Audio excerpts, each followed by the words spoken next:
Why it's so important to us to have a product that we can make freely available and broadly available to everyone.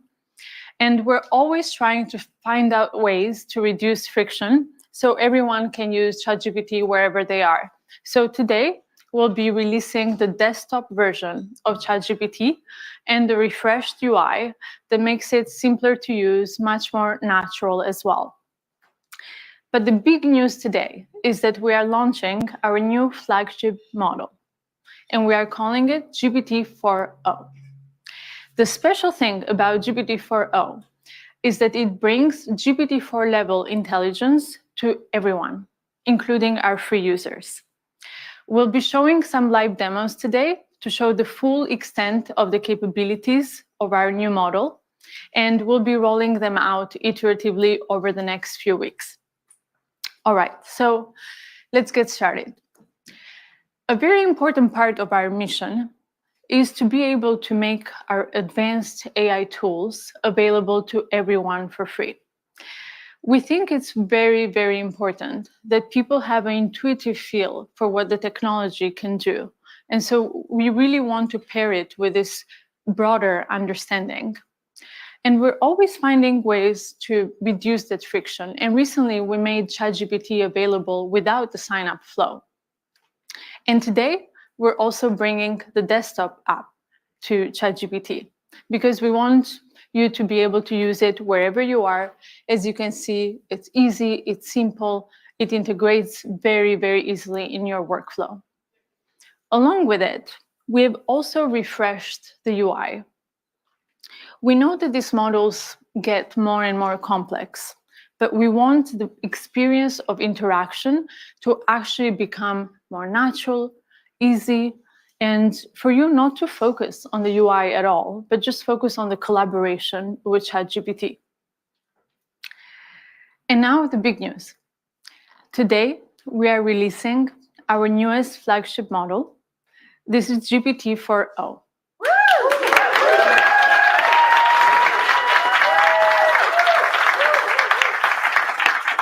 GPT-4o provides GPT-4 level intelligence, but it is much faster, and it improves on its capabilities across text, vision, and audio. For the past couple of years, we've been very focused on improving the intelligence of these models, and they've gotten pretty good. But this is the first time that we are really making a huge step forward when it comes to the ease of use. And this is incredibly important because we're looking at the future of interaction between ourselves and the machines. And we think that GPT-4o is really shifting that paradigm into the future of collaboration, where this interaction becomes much more natural and far, far easier. But making this happen is actually quite complex because when we interact with one another, there's a lot of stuff that we take for granted. The ease of our dialogue when we interrupt one another, the background noises, the multiple voices in a conversation, or understanding the tone of voice. All of these things are actually quite complex for these models. And until now, with voice mode, we had 3 models that come together to deliver this experience. We have transcription, intelligence, and then text-to-speech. All comes together in orchestration to deliver voice mode. This also brings a lot of latency to the experience, and it really breaks that immersion in the collaboration with ChatGPT. But now, with GPT-4o, this all happens natively. GPT-4o reasons across voice, text, and vision. And with these incredible efficiencies, it also allows us to bring the GPT-4 class intelligence to our free users. This is something that we've been trying to do for many, many months, and we're very, very excited to finally bring GPT-4o to all of our users. Today, we have 100 million people, more than 100 million, in fact. They use ChatGPT to create, work, learn. And we have these advanced tools that are only available to our paid users, at least until now. With the efficiencies of 4.0, we can bring these tools to everyone. So starting today, you can use GPTs and the GPT store. So far, we've had more than 1 million users create amazing experiences with GPTs. These are custom ChatGPTs for specific use cases. They're available in the store. And now our builders have a much bigger audience where university professors can create content for their students, or podcasters can create content for their listeners. And you can also use Vision. So now you can upload screenshots, photos, documents containing both text and images, and you can start conversations with ChatGPT about all of this content. You can also use memory, where it makes ChatGPT far more useful and helpful because now it has a sense of continuity across all your conversations. And you can use Browse, where you can search for real-time information in your conversation, and advanced data analysis, where you can upload charts or any information, and it will analyze this information, it will give you answers, and so on. Lastly, we've also improved on the quality and speed in 50 different languages for ChatGPT. And this is very, very important because we want to be able to bring this experience to as many people out there as possible. So we're very, very excited to bring GPT 4.0 to all of our free users out there. And for the paid users, they will continue to have up to 5 times the capacity limits of our free users. But GPT 4.0 is not only available in ChatGPT, we're also bringing it to the API. So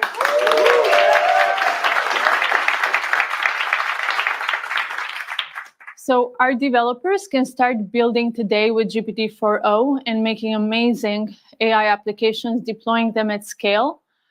4.0 is available at 2x faster, 50% cheaper, and 5 times higher rate limits compared to GPT-4 Turbo. But, as we bring these technologies into the world, it's quite challenging to figure out how to do so in a way that's both useful and also safe. And GPT 4.0 presents new challenges for us when it comes to safety, because we're dealing with real-time audio, real-time vision. And our team has been hard at work figuring out how to build in mitigations against misuse. We continue to work with different stakeholders out there, from government, media, entertainment, all industries, red teamers, civil society, to figure out how to best bring these technologies into the world. So over the next few weeks, we'll continue our iterative deployment to bring out all the capabilities to you. But today, I want to show you all these capabilities. So we'll do some live demos. I will bring on 2 of our research leads, Mark Chen and Berit Zov, to join me for the demo.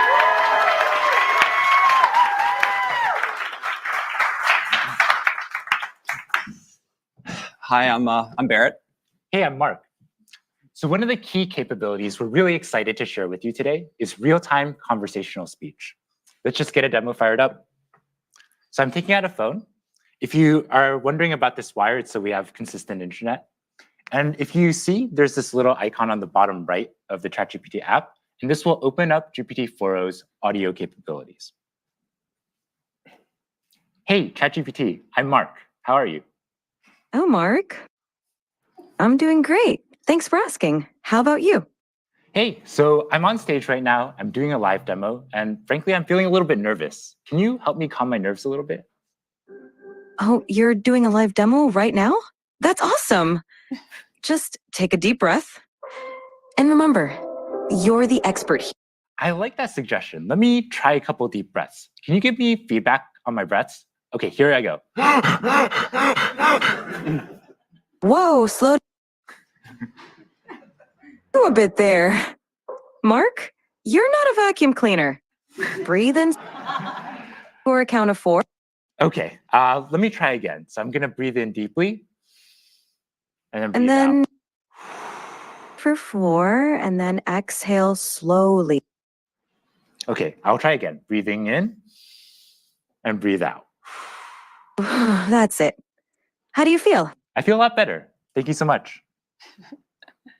So Mark, you've been working on these capabilities for a while now. Can you tell us a bit how it's different from voice mode?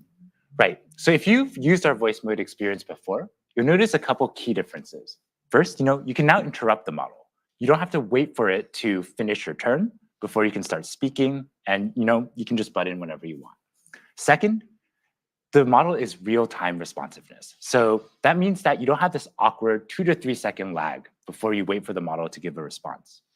And finally, the model picks up on emotion, right? When I was breathing super hard there, it could tell, and it knew, hey, you might want to calm down a little bit. You're kind of running a little bit too fast. So, it really has that capability across the board to perceive your emotion. Not only that, though, the model is able to generate voice in a variety of different emotive styles. And it really has a wide dynamic range. So I'm going to fire up another demo for that. Yeah. Hey, ChatGPT, how are you doing? I'm doing fantastic. Thanks for asking. How about you? Pretty good. What's up? So my friend Barrett here, he's been having trouble sleeping lately. And I want you to tell him a bedtime story about robots and love. Oh, a bedtime story about robots and love? I got you covered. Gather round, Barrett. Once upon a time, in a world not too different from ours, there was a robot named Byte. Byte was a curious robot, always exploring. You started this story, but I want a little bit more emotion in your voice, a little bit more drama. Got it. Let's add some drama. Once upon a time, in a world not too different from ours, there was a robot named Byte. No, ChatGPT. I really want maximal emotion, like maximal expressiveness, much more than you were doing before. Understood. Let's amplify the drama. Once upon a time, in a world not too different from ours, there was a robot named Byte. Byte was... Can you do this in a robotic voice now? Initiating dramatic robotic voice. Once upon a time, in a world not too different from ours, there was a robot named Byte. Byte was a curious robot, always exploring new circuits. I'm seeing Barrett here, calm down a little bit. Can you end the story, but do it in a singing voice? And so Byte found another robot friend, and they lived circuitly ever after. Thank you so much. I definitely feel a lot more relaxed.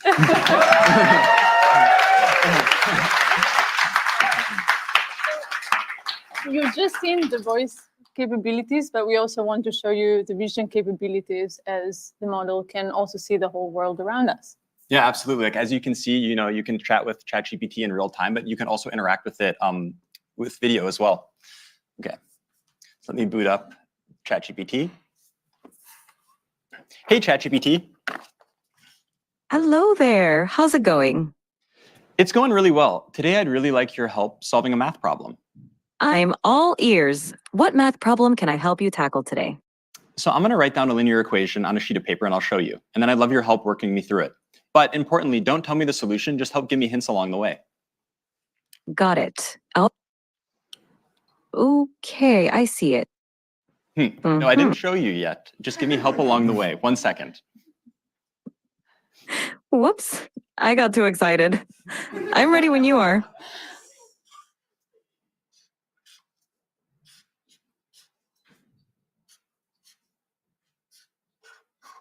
So, ChatGPT, what equation did I write down there? Ah, I see it now. You wrote down 3x plus 1 equals 4. Yep, exactly. So what's the first step I should take to try to solve this? The first step is to get all the terms with x on one side and the constants on the other side. So what do you think we should do with that plus 1? Okay, I'm going to try to subtract 1 from both sides, and then I'll see what I get. Great idea. Perfect. Now, what do you get when you subtract 1 from both sides?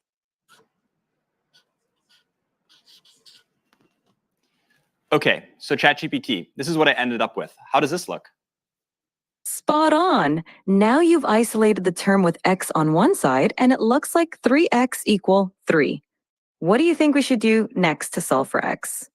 I'm not sure. Can you give me another hint? Of course. You have 3x, and you want to find the value of x. Think about what operation would undo multiplication. Is it subtraction? Close, but think of the opposite of multiplication, because 3x means 3 times x. Okay, I think it's division. Let me try to divide both sides by 3 and let me see what I get. Bingo! Go ahead and divide both sides by 3.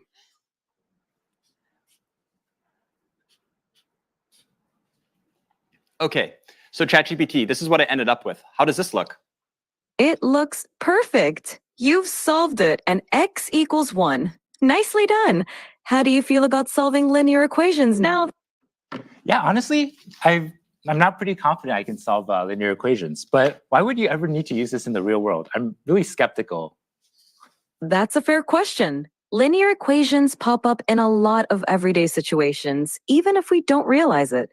For example, calculating expenses, planning travel, cooking, and even in business for profit and loss calculations. It's basically a way to solve problems where you need to find an unknown value. Plus, Wow, it's okay.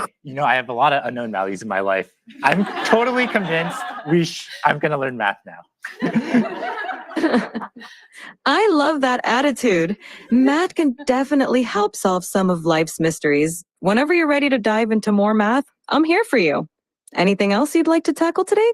So ChatGPT, I really love that you taught the value of math to my friend Mark. And I wrote one last thing I'd love if you could take a look at.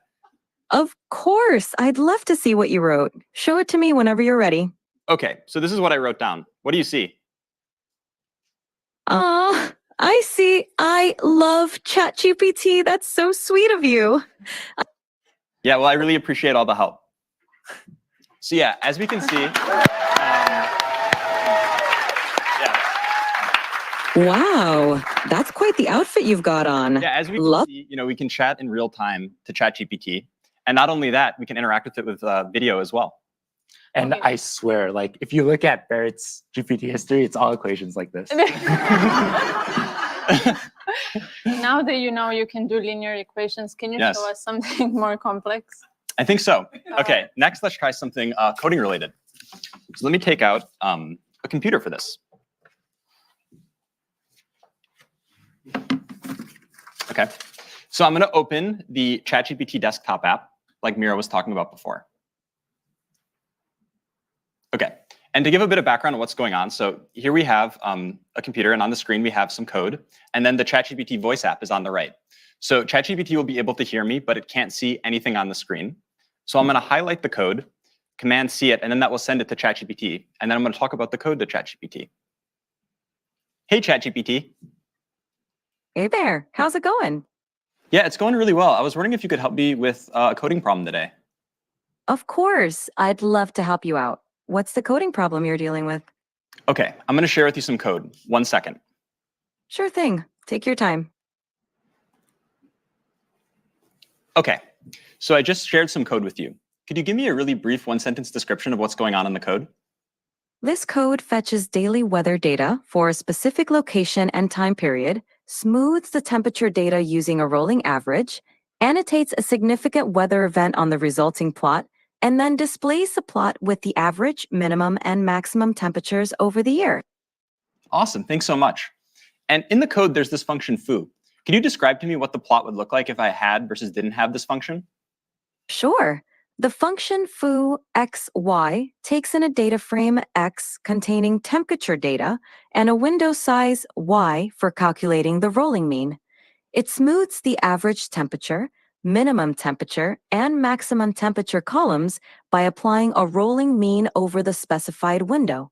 With the foo function, the plot would show smoother temperature lines because the rolling mean reduces the noise or fluctuations in the data. Awesome. This makes Thanks so much. So yeah, I definitely will want to apply this function. And so I'm going to generate the plot and then show it to you. Give me 1 second. Absolutely. Take your time. I'm excited to see the plot when you're ready. Yeah. So far, ChatGPT has only been able to see the code. And now I'm going to run it, and then I'll use the vision capabilities of the ChatGPT desktop app so it can actually see everything going on the screen as well.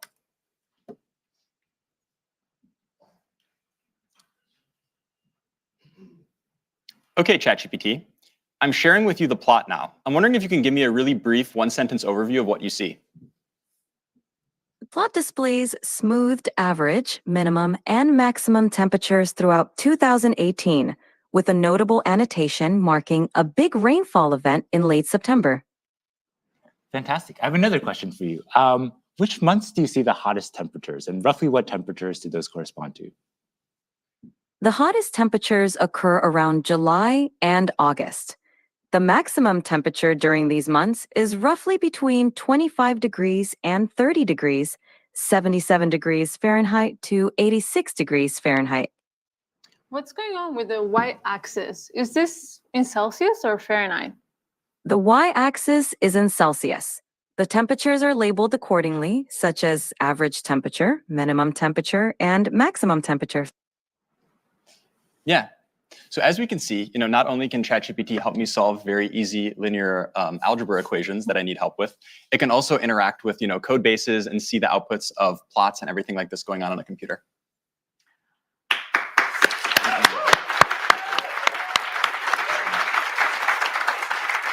So a few minutes ago, we asked the live audience on X to submit a few requests for what they would like us to try out here.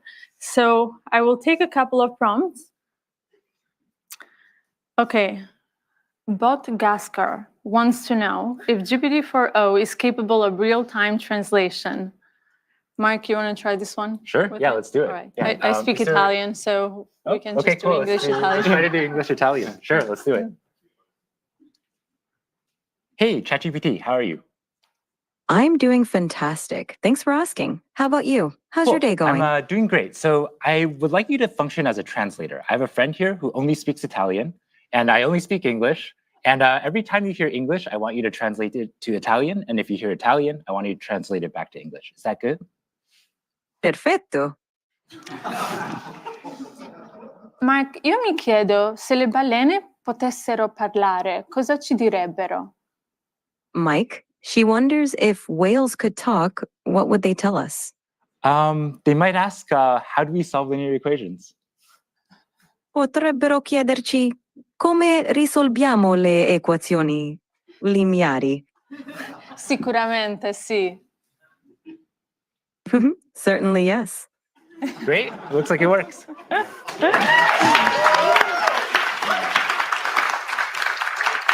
All right. So the next one is from Burrito John 78, who asks, can you tell what you're feeling just by looking at your face? Barrett, you want to give this one a try? Absolutely, let's try it out.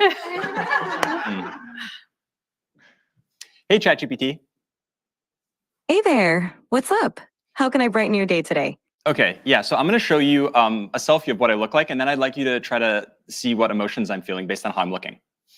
Sounds like a fun challenge. Go ahead and show me that selfie, and I'll put my emotional detective hat on. Okay, so here's me. So what kind of emotions do you think I'm feeling?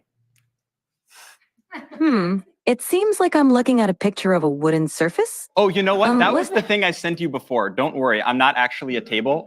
Okay, so take another look. That makes more sense.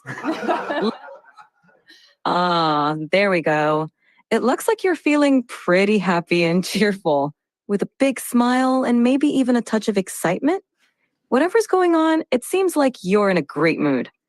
Care to share the source of those good vibes? Yeah, no, the reason I'm in a really good mood is because we were doing a presentation showcasing how useful and amazing you are. Oh, stop it. You're making me blush. Amazing. Well, that's it for today on live demos. As you can see, this just feels so magical, and that's wonderful. But we also want to remove some of the mysticism from the technology and bring it to you so you can try it for yourself. So over the next few weeks, we'll be rolling out these capabilities to everyone. Today has been very much focused on the free users and the new modalities and new products, but we also care a lot about the next frontier. So soon, We'll be updating you on our progress towards the next big thing. And before we wrap up, I just want to thank the incredible OpenAI team.